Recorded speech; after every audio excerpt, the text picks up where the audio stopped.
UNESCO, अभी हम लोग रिसेंटली हम लोग सुन रहे हैं कि दैट छठ पूजा और कोलकाता की दुर्गा पूजा यूनेस्को के साइट में अब आ रही है।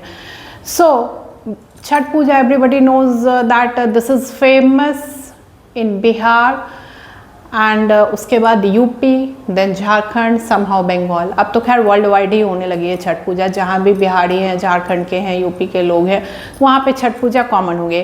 पहले तो firstly come to the point that what is UNESCO. UNESCO क्या है? That is most important for your UPSC and any competitive exam.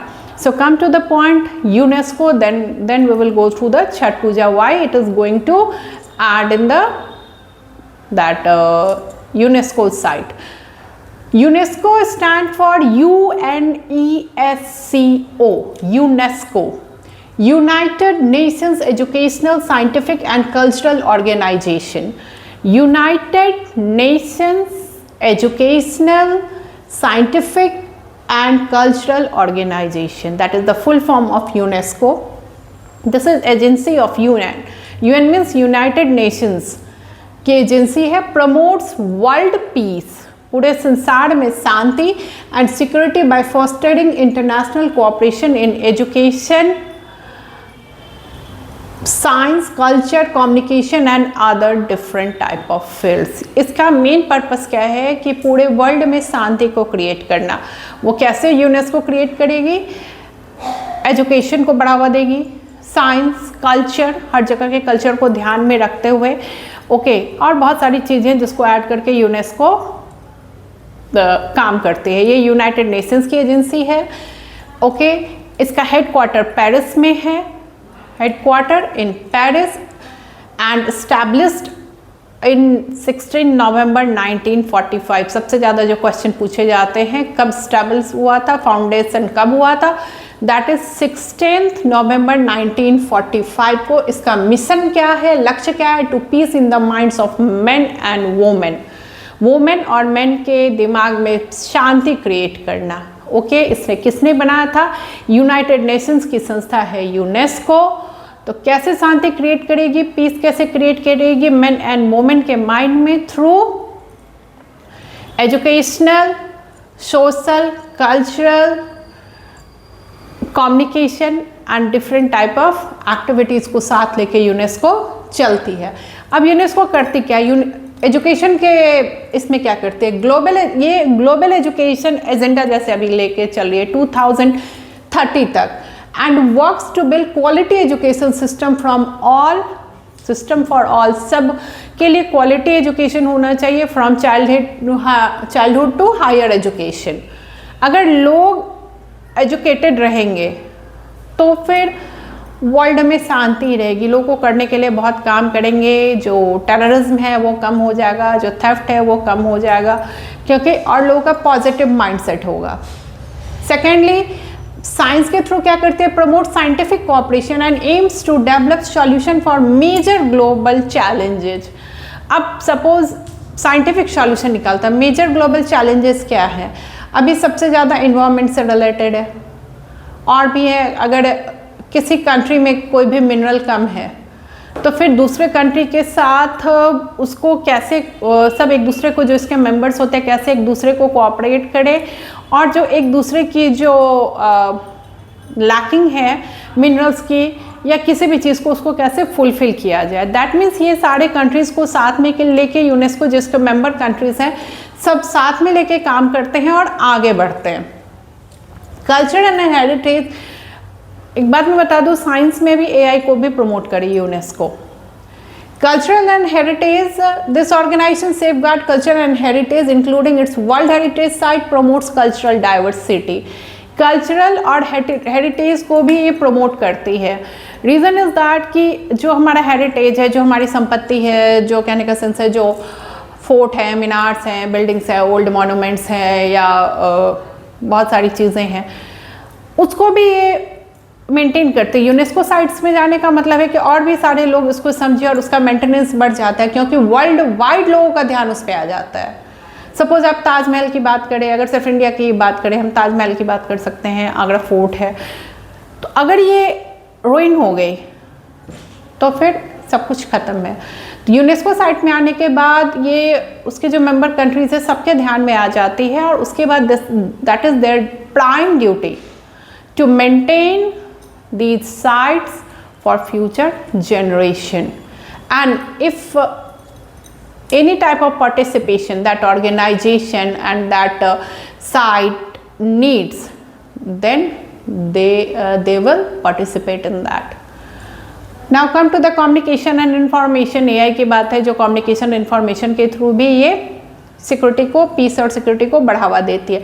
Sustainable development, sustainable development का मतलब है कि अभी तो जो चीज़ें हैं वो हैं ही, बट इन फ्यूचर जो आने वाली हमारी जो पीढ़ी है उनके लिए क्या करें। सपोज जो नेशनल पार्क हैं, जो रिवर्स हैं, उसको सेव किया जा रहा है, क्योंकि सस्टेनेबल डेवलपमेंट सतत प्रयास होना चाहिए। किसी भी, जैसे कि जंगलों का कटना हमारे लिए बहुत ज़्यादा हार्म है, अगर ऐसा ही चलता रहा तो एक दिन सारे जंगल साफ, then how to get oxygen, क्या होगा अर्थ पे। अभी बारिश इतनी है नहीं हो रही है, गर्म इतनी ज़्यादा, अगर बारिश होती है तो इतनी ज़्यादा होती है कि बहुत बड़ा डिजास्टर हो जाता है। तो एक बार अगर यूनेस्को के साइट पे आ गया, दैट मीन्स जितने भी मेंबर कंट्रीज़ हैं सारे उसके सेफ गार्ड में लग जाते हैं। अब इंडिया में यूनेस्को क्या कर रही है, तो सबसे पहले देखते हैं इंडिया यूनेस्को के का मेंबर कब बना। तो इंडिया मेंबर बना 14 नवंबर 1977 को, 1977 में। इंडिया यूनेस्को का मेंबर कब बना, 14 नवंबर 1977, 1977 में। ओके, अब यहाँ पे क्या कर रही है ये, it integrates education, science and culture to drive sustainable development and foster peace. यहाँ भी वही कर रही है, कल्चरल एजुकेशनल हर चीज़ को बढ़ावा देना यूनेस्को के साथ। India has 44 recognise sites. India में कितने यूनेस्को साइट्स हैं, 44, जिसमें 36 कल्चरल हैं, 7 नेचुरल हैं एंड 1 मिक्सड है, जैसे Kaziranga national park. Okay, 36 for total number of sites, UNESCO sites in India 44, 36 cultural sites हैं, 7 natural हैं। ओके, कल्चरल मीन्स जो बिल्डिंग्स हैं, जो डोम्स हैं, that comes under the cultural sites. 7 आपके क्या हैं, 7 नेचुरल हैं। नेचुरल मीन्स दैट इज, जैसे नंदा देवी पर्वत ले लेते हैं, नेशनल पार्क्स ले लेते हैं, these are the natural sites, and 1 is mixed, cultural as well as natural. So total number of UNESCO sites in India that is 44। And India कब इसका मेंबर बना, दैट इज 14 नवंबर 1977 को। यहाँ के जो लैंडमार्क्स ले लें हम लोग, तो बता ही दिया मैंने, ताजमहल है, नंदा देवी है, नंदा देवी पर्वत आप ले सकते हैं, अजंता केव्स है, चित्तौड़गढ़ फोर्ट है, आगरा फोर्ट है, lot of things are there. Okay, total 44 sites हैं इंडिया में। Okay, through initials like the adopt heritage scheme to manage and preserves its numerous heritage sites for future generation. Future generation के लिए सबको क्या करना है, इसको प्रिजर्व करके रखना है। ये आइडेंटिफाई करती है, पहले तो गवर्नमेंट आइडेंटिफाई करके देती है, फिर उसका काम है उस प्रॉपर साइट पे जाना, उसको देखना, उसको समझना और उसको यूनेस्को के लिस्ट में लाना, सो दैट कि ये वर्ल्ड वाइड सबकी नज़र में आए, एंड दैट कि ये प्रॉपर इसको सेफगार्ड मिल सके। अब जो मैं आती हूँ यूनेस्को पे, अभी हमारे पीएम ने बात की है कि यूनेस्को के साइट में हमारी छठ पूजा और कोलकाता की दुर्गा पूजा आएगी। ओके, तो सबसे पहले इसका पर्पस क्या है। पर्पस यूनेस्को के साइट में आने से वही होता है कि वर्ल्ड वाइड, ऐसे तो वर्ल्ड वाइड हो ही रहा है, लेकिन बहुत ज़्यादा इसका प्रमोशन नहीं है। अगर यूनेस्को के साइट पे आ जाती है तो जो लोग आउट ऑफ कंट्री हैं, जो नॉन इंडियंस हैं, वो भी उस पर ध्यान देने लगेंगे एंड ट्राई टू पार्टिसिपेट करेंगे। अगर सपोज छठ पूजा के टाइम में इंडिया आते हैं तो उससे क्या होता है कि हमारी कंट्री की रेवेन्यू बढ़ती है, जनरेशन उसको समझती है, जनरेशन टू जनरेशन उसको कैरी ऑन रखा जाता है। अगर हम लोग अपने जनरेशन को, अपनी हेरिटेज को अगर संभाल के नहीं रखा, then what will be the result? One day it will be finish, सब खत्म हो जाएगा। तो दैट्स वाई उसे सेव करके रखना जरूरी है। Basically Chhath Puja is famous in Bihar. ये this is the worship of god sun. ये आसान नहीं है, 4 डेज की पूजा होती है, वो सबको पता है। सो दैट्स वाई, एंड ये बहुत ही डिफरेंट टाइप की पूजा है। कंप्लीटली 3 दिन का व्रत होता है।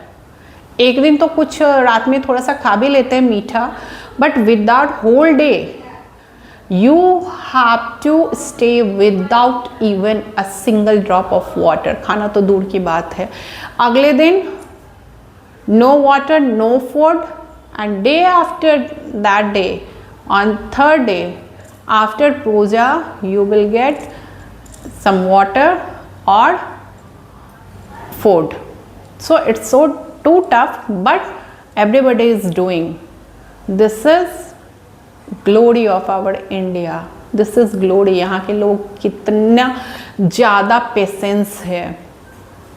ओके, ऐसे छठ पूजा को इंटेंजिबल कल्चरल हेरिटेज में, किसी भी पूजा को इंटेंजिबल, इसको हम लोग जो भी साइट्स होते हैं we can touch them, but puja we can't touch. तो इंटेंजिबल कल्चरल साइट्स में इसको रखा जाएगा। वैसे 2003 में ही जो इंडिया गवर्नमेंट है, ठीक है, इंडिया गवर्नमेंट के जो